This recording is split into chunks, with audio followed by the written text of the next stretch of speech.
Gracias, señora presidenta. En primer lugar, quería agradecerles, señorías, buenos días, agradecer la invitación para participar en este proceso tan importante, en este trámite parlamentario, sobre una norma, sobre una ley que es especialmente necesaria por el momento y en el desafío en que nos encontramos en todos los territorios, no solo en La Rioja. El abordaje necesario de una problemática social y sanitaria que no conoce de fronteras territoriales y que sigue creciendo preocupantemente sin distinción de código postal.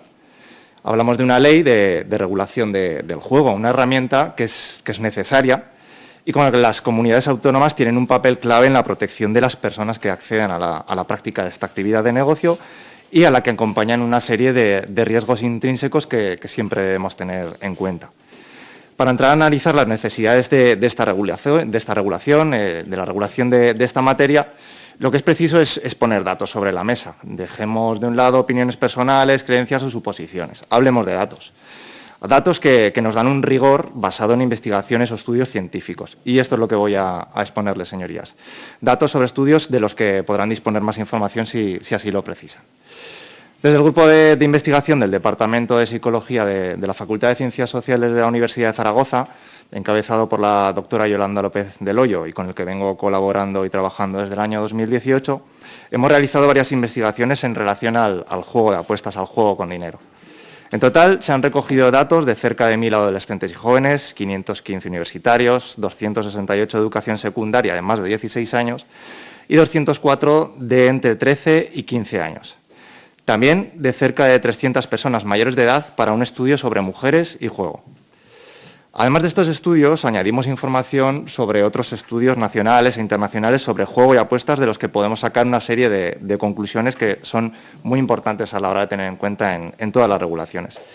Y según los datos del Ministerio de Sanidad, en los Edades y Estudes del año 2020, en España estamos observando un incremento constante de la prevalencia de juego patológico, especialmente en la población más joven. Estamos hablando de edades de menores de edad, entre 14 y 18 años, cifras que ya se datan de un 22,7% en el caso del juego presencial y un 10,3% en el caso del juego online. Son cifras que se han doblado en tan solo 2 años.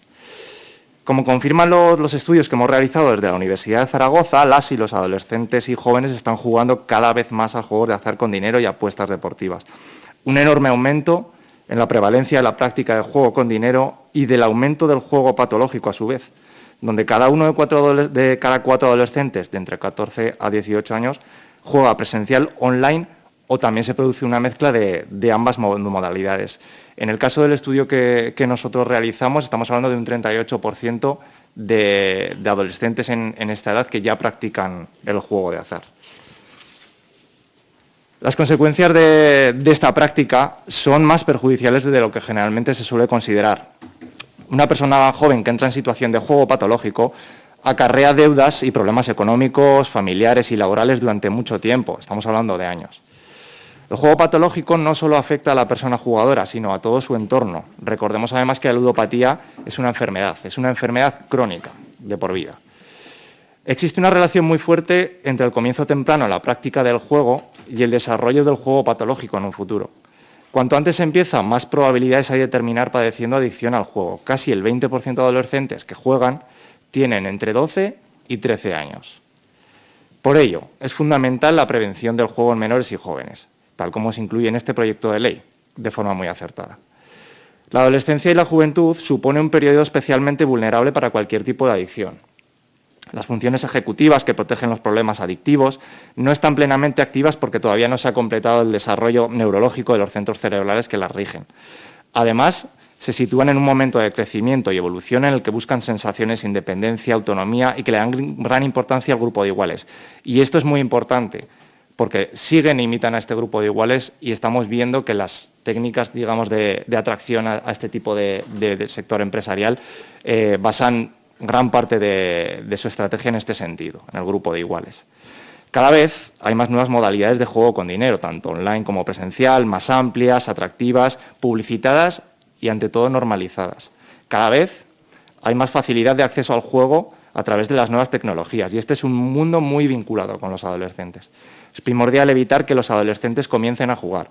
Por ello se hace necesaria una regulación estricta que prohíba determinadas acciones publicitarias agresivas, que directa o indirectamente inciten o incentiven al juego. En esta cuestión, en su proyecto de ley recogen este punto, pero quizá requeriría de un mayor desarrollo para evitar todo este tipo de acciones agresivas.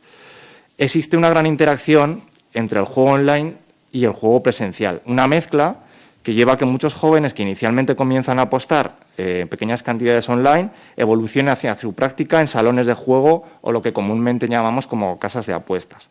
Amplían su foco hacia una combinación entre apuestas deportivas, máquinas tragaperras, como comúnmente llamamos, altamente adictivas cada vez más, entre ellas las que se encuentra la ruleta electrónica, con un grave riesgo que esto conlleva. Dicho esto, tenemos que tener una cuestión y un punto bastante importante a la hora de establecer regulación a nivel autonómico, y es que a la hora de trabajar en esta regulación es necesario poner el foco y abordar la problemática del juego con una perspectiva de género, porque el juego es una actividad asociada al género, en la que los comportamientos y el impacto es diferente. La prevalencia del juego en mujeres está incrementando. Las tasas de práctica del juego con dinero en su modalidad presencial ya son similares entre hombres y mujeres. Estamos hablando de unas cifras de un 61,2% en mujeres frente a un 65,9% en hombres. Las investigaciones internacionales del juego con enfoque de género han encontrado diferencias entre hombres y mujeres con problemas de juego en sus distintas modalidades. Entre ellas están los motivos para jugar, escapar de situaciones problemáticas, no sentirse bien, emociones, ganar dinero. La progresión en la conducta de juego, lo que se llama como el efecto telescopio, porque las mujeres empiezan más tarde pero progresan más rápidamente hacia el trastorno. La comorbilidad, trastornos de salud mental y físicos vinculados al juego específico en mujeres. En la búsqueda de tratamiento, y esto es una de las grandes barreras que nos encontramos en el aspecto del enfoque de género, es que hay muy pocas mujeres con trastorno que actualmente se encuentran en el tratamiento y además perciben más barreras a la hora de buscar tratamiento profesional. Y esto, según las investigaciones, se debe a que las mujeres tienen una falta de apoyo social, problemas de pobreza, dificultades en el cuidado de hijos, culpa y, de hecho, vergüenza debido a la estigmatización que sufren y, por lo tanto, dificultades para encontrar el tratamiento adecuado. Por todas estas variables expuestas y que son específicas para las mujeres, es preciso que las intervenciones en prevención y tratamiento tienen que ser específicas para ser efectivas. También es necesario desarrollar campañas preventivas para reducir el estigma y los estereotipos. Hay una clave en la regulación a nivel autonómico de lo que es el juego presencial, y esta ley lo dice bien claro desde un principio también, y es que el juego de apuestas es un problema de salud pública. Y también lo determina así la Sociedad Española de Salud Pública y otras sociedades internacionales, además de, como ya hemos dicho, recogerse en este proyecto de ley de juego reguladora. La actividad del negocio del juego supone una carga de daños enorme para la sociedad. No estamos ante un problema limitado a unas personas concretas, sino ante una amenaza, e incluso en algunas ocasiones podríamos hablar de un ataque para la salud pública. Una amenaza que incluso nos encontramos muchas veces que de forma dulcificada mediante el lenguaje se habla de juego responsable. Este juego responsable muchas veces, y tenemos que tener muy en cuenta a la hora de incluirlo en el texto regulatorio, señala y culpabiliza a la persona jugadora. Y respecto a esto, he de felicitarles porque en este proyecto se incluye un concepto más amplio sobre responsabilidad en el juego o juego con responsabilidad, pero que ya no solo habla de las personas jugadoras, sino que habla de una serie de acciones en que esa responsabilidad es compartida con las empresas que explotan el negocio del juego e incluso con las administraciones. Posiblemente pues, un término que se podría reflexionar e incluso ampliar. El juego con dinero tenemos que tener una cuestión que es muy clara, que no es algo inocuo y, por supuesto, no es controlable. Su publicidad y estrategias promocionales, cada vez con más poderosas técnicas psicológicas de captación y enganche, producen cada vez más adicción.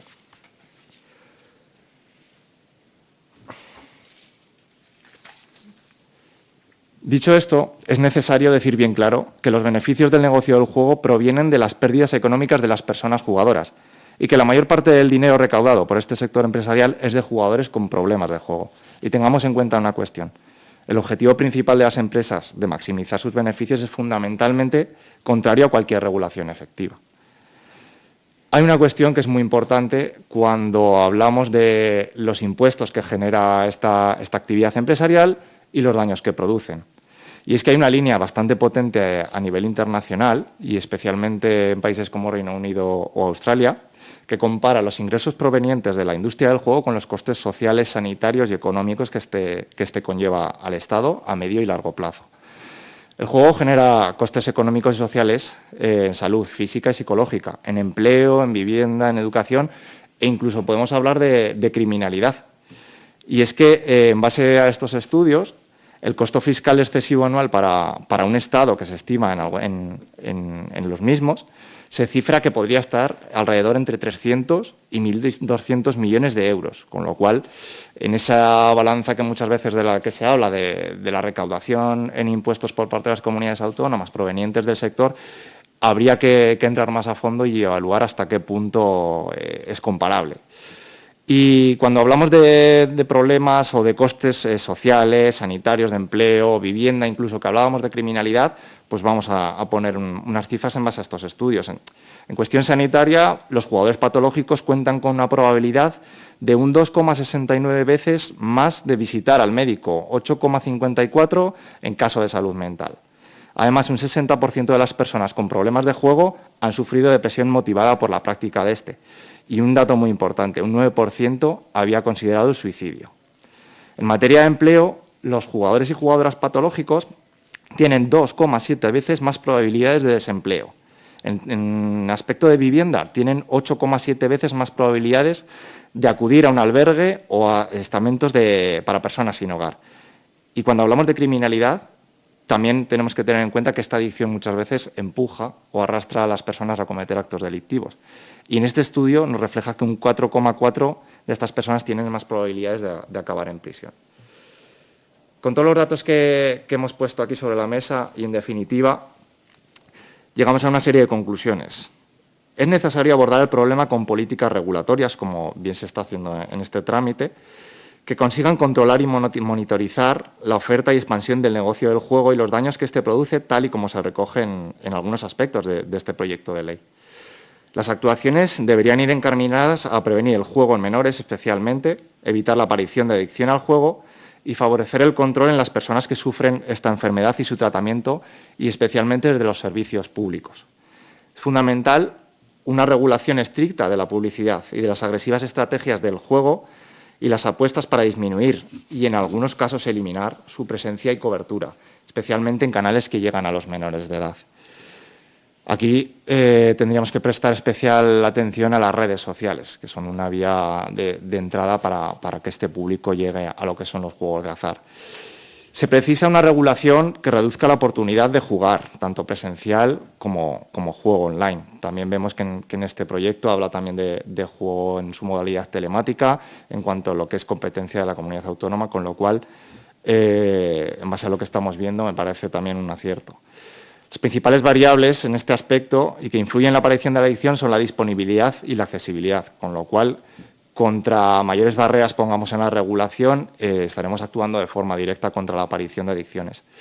Y es necesaria una regulación y un control específico de las características estructurales de las nuevas modalidades de juegos de azar, con el objetivo de rechazar y disminuir su potencial adictivo.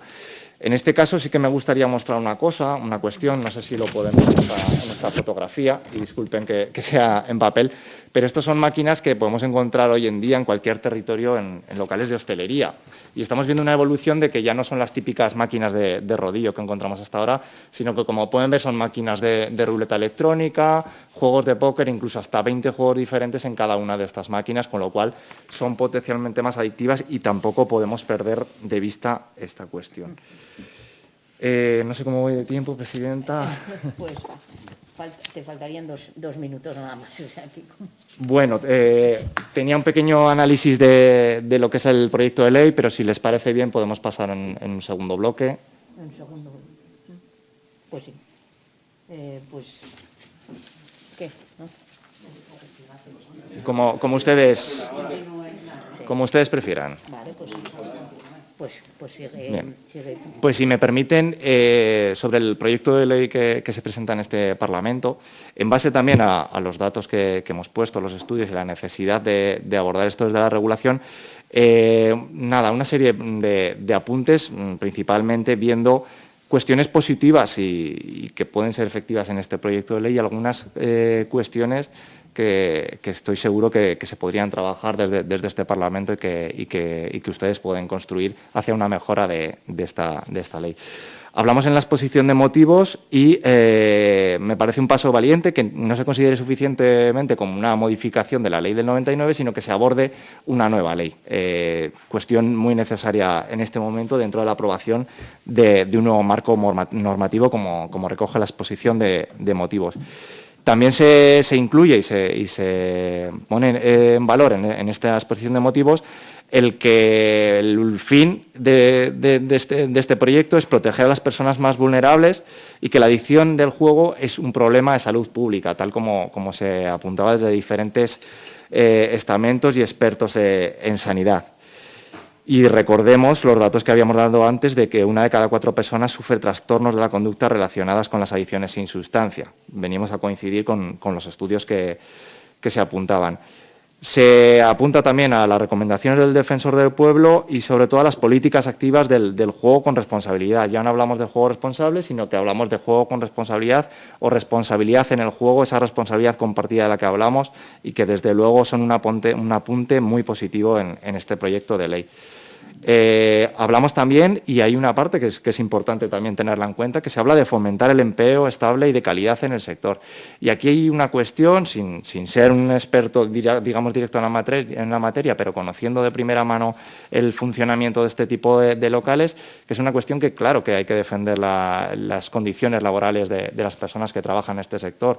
Y muchas veces nos encontramos que quizá el local de juego, de apuestas más común, que serían los salones de juego, encontramos una sola persona que tiene que atender pues, todas las incidencias que puedan surgir con las personas jugadoras, la parte de hostelería que pueda tener ese local y muy importante y fundamental en este tipo de negocios es la parte del control de acceso. Entonces, si tenemos una persona a la que le estamos cargando de todas esas labores de trabajo, difícilmente va a poder tener unas condiciones laborales dignas y a la par que se encuentra con una serie de problemas. Esto quizá habría que abordarlo de alguna manera cuando se habla también de los controles de acceso en el proyecto de ley.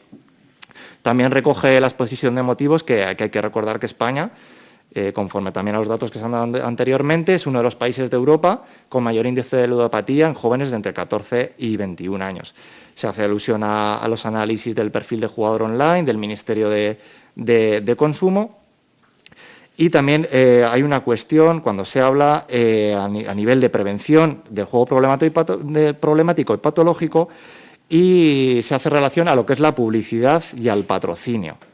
En esta cuestión sí que es verdad que habría que tener en cuenta dentro de la ley que si bien se marcan unas líneas generales en un artículo concreto, es posible que se queden un poco escasas o quizá se tenga previsto hacerlo mediante normativa de desarrollo, pero sí que es verdad que habría que ajustar a una serie de puntos o cuestiones concretas. Cuando se habla de publicidad, cuando se habla de incentivación, en el propio texto el determinar concretamente de qué estamos hablando.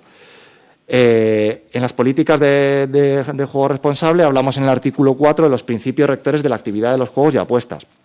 Aquí hay un apunte, como está pasando en otras regulaciones, en otras leyes a nivel autonómico, y es que habla de la protección de los menores de edad y de las personas que tengan reducidas sus capacidades intelectuales o volitivas o que se encuentren incapacitadas legal o judicialmente. En esta cuestión es importante tener, aunque quizá ya lo hayan previsto, la Ley 8/2021, en la que se elimina esta figura de la incapacidad. Entonces, es necesario ajustar el texto que se nombra varias veces esta cuestión conforme a la Ley 8/21 de apoyo a las personas con discapacidad.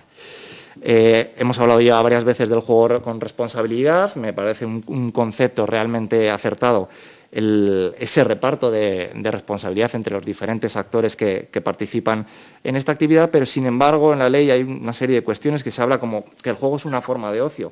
Quizá habría que diferenciar lo que es el juego como tal, cualquier tipo de juego, de lo que es el juego con dinero y apuestas, que al fin y al cabo pues, los diferentes estudios también nos hacen dudar de que esto pueda ser una actividad de ocio. Quizá se podría revisar en la ley.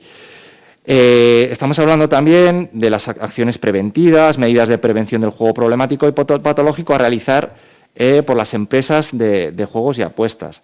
Efectivamente, hay que implicar al sector, hay que implicar al sector empresarial, y en esta ley se recoge también de la exigencia de un plan de medidas que precisa de un seguimiento por parte de la Administración, y que, desde luego, en esta cuestión podemos exigir esa responsabilidad de la que hablábamos, de responsabilidad en el juego, a las empresas mediante este plan de medidas.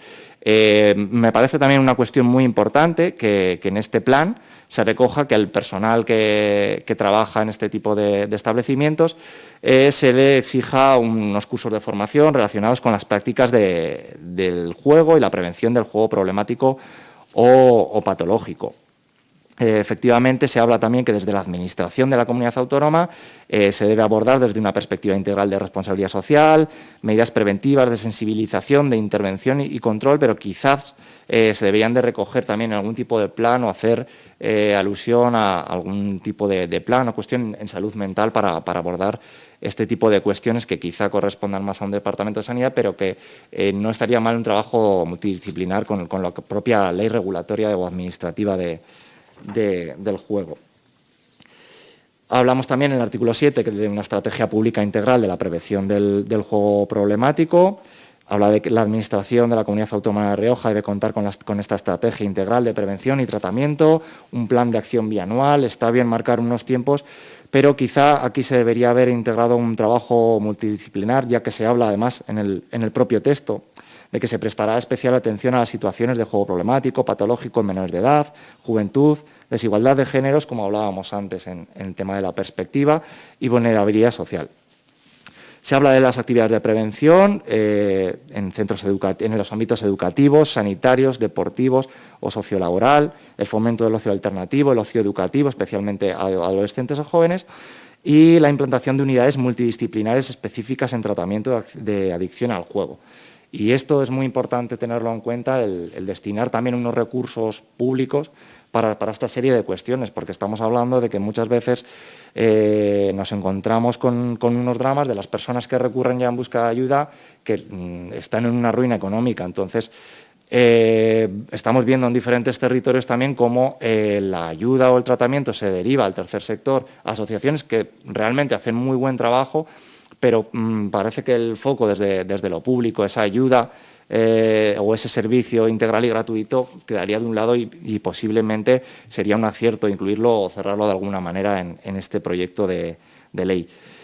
Como hablábamos antes o había apuntado antes, en el tema de la publicidad y patrocinio hay un artículo el que queda, sobre todo en el primer punto, habla de que quedan prohibidas las acciones publicitarias que directamente inciten o estimulen a la práctica de los juegos y apuestas a través de canales electrónicos.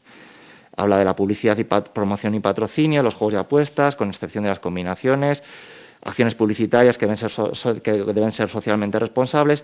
Habla una serie de puntos, pero no llega a concretar realmente cuáles son esas acciones publicitarias que incitan o estimulan. Y esto nos podemos encontrar con un problema que a la hora de aplicar esta ley no seamos capaces de especificar cuáles son ese tipo de publicidad y que quede un vacío legal al respecto.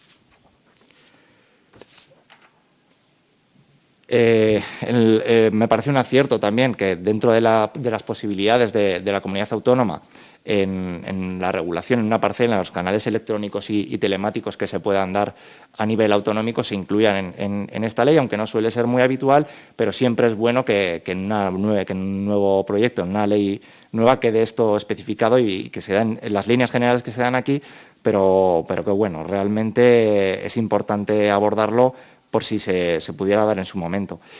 Hay una parte muy importante a nivel técnico en este proyecto, que es cuando hablamos de las máquinas de juego. Está perfectamente explicado los tipos de máquinas, están delimitados en máquinas tipo A, A1, B, C y D, pero hay una cuestión que nos estamos encontrando en muchos territorios, que seguramente aquí lo tendrán porque son empresas de parques infantiles o lugares de ocio infantil, que instalan un tipo de máquinas que son, no sé si lo pueden ver aquí, Este es un ejemplo de una de ellas, que al fin y al cabo son de unas características idénticas a lo que sería una máquina tragaperras, con sus rodillos, sus combinaciones. Estamos hablando que entrarían dentro de la tipología de las de tipo A1, unas máquinas infantiles, que no ofrecen premio metálico, pero que sí que ofrecen una serie de tickets a canjear con premios, pero que al fin y al cabo esto en el cerebro de un niño o de una niña hace el mismo efecto que una máquina tragaperras en una persona adulta, y son cuestiones que quizá sería positivo abordar en la ley e incluir, que no se puedan incluir en este tipo de máquinas modalidades que puedan llevar a esa confusión, ¿no? o a ese tipo de estrategia que al final nos puede causar una adicción a futuro. En la cuestión de las máquinas de juego, solo un último apunte, sería importante que cuando se habla de que deben de contar con un dispositivo electrónico de control desde la Administración, quizá ampliar el espectro de lo que se puede controlar también de cara a una inspección propicia por los propios servicios, por la propia policía o servicios de inspección que realizan el control de esta actividad, y que la propia Administración, tal como tiene aquí una conexión, y esto viene en el propio hardware de fábrica, pudiera acceder a otro tipo de datos también, ya no solo por el control fiscal, sino el control regulatorio o de inspección, que desde luego sería de mucha utilidad al propio departamento regulador y a los servicios de inspección. Hablamos también, y hablábamos también antes de los controles de acceso, y este es un punto fundamental en los locales, porque aquí se especifica que tiene que haber un control de acceso, que tiene que estar atendido por una persona, y se habla de un control previo, pero también se habla de que tiene que estar próximo a la entrada. Y quizá aquí sería conveniente apuntar a que esté en la misma entrada, porque si hablamos de cerca de la entrada, ahí puede haber un vacío legal y podemos situarlo a 2 metros, 3 metros o incluso 10 metros, y ahí puede haber un escape de que haya máquinas entre la entrada y el control. Pueden darse una serie de vacíos legales que al fin y al cabo pues no solo repercute en que personas que no deberían acceder a este tipo de locales, como son menores o personas autoprohibidas en el registro, accedan, sino que a nivel administrativo podemos tener también problemas jurídicos. Hay una cuestión que el propio proyecto aborda y que se habla de que se deben de hacer políticas preventivas en ámbitos deportivos. Sin embargo, nos encontramos que en cuanto a terminales de apuestas, se pueden instalar en recintos deportivos, como especifica el artículo 15, y que dice así: la comercialización y práctica de apuestas únicamente puede celebrarse en tiendas y espacios de apuestas, y aquí es donde viene esta parte: recintos deportivos en los que se celebren acontecimientos deportivos, recintos feriales, y relacionados directamente con actividades deportivas y establecimientos de hostelería específicamente autorizados. Claro, si es que realmente queremos actualizar y poner políticas preventivas en el deporte, una cuestión que ha normalizado el juego de apuestas, difícilmente, si ponemos terminales de apuestas en recintos deportivos, quizá se estaría ayudando a esa normalización y a causar más problemas en las personas, cuando hablamos menores o gente que practica el deporte, que puedan verse atraídos por esta cuestión.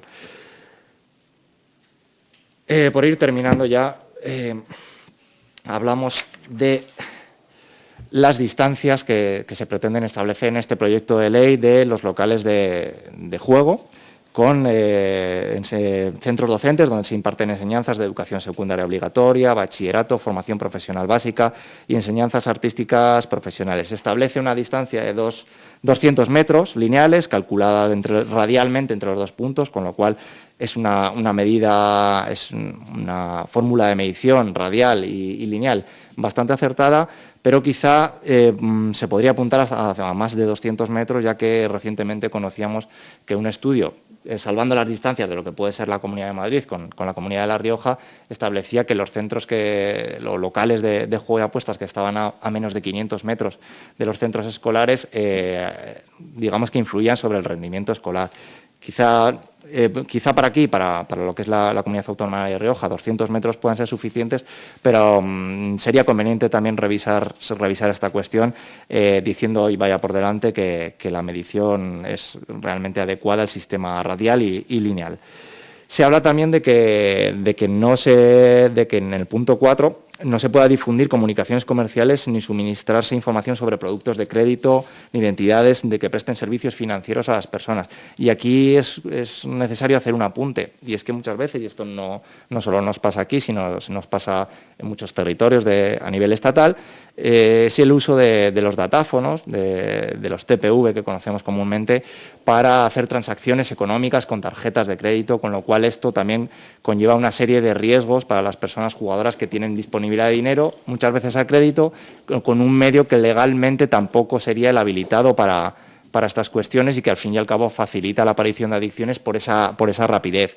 Podría abordarse a nivel también sancionador esta cuestión del que no se pueda dar ningún tipo de crédito, pero tampoco una asistencia financiera, si bien hay que tener en cuenta que esta regulación de los datáfonos correspondería al Banco de España, pero a nivel administrativo siempre se puede hacer alusión a estas cuestiones. Hablábamos de la instalación de apuestas en los recintos deportivos. Se vuelve a recoger en el proyecto de ley y, como decíamos antes, si tratamos de prevenir en espacios deportivos, difícilmente lo haremos si llevamos las apuestas hasta la misma cancha o el mismo campo. Hablamos también de lo que y apuntábamos en la anterior exposición, en los establecimientos de hostelería. Estamos encontrando cada vez los establecimientos de hostelería se están salonizando. Estamos encontrando pequeños salones de juego dentro de los establecimientos de hostelería y es cierto que en este proyecto de ley no se recoge algún tipo de barrera, control específico para este tipo de máquinas para evitar que los menores o las personas que estén incluidas en el registro de prohibiciones al juego puedan acceder.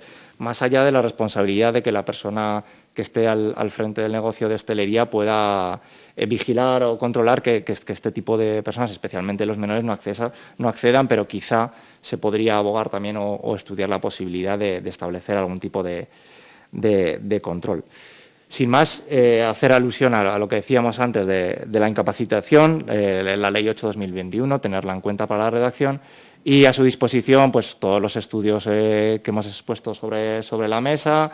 Se los podemos hacer llegar en cualquier momento y agradecerles su escucha y para lo que ustedes precisen, pues aquí tienen nuestra colaboración. Muchas gracias.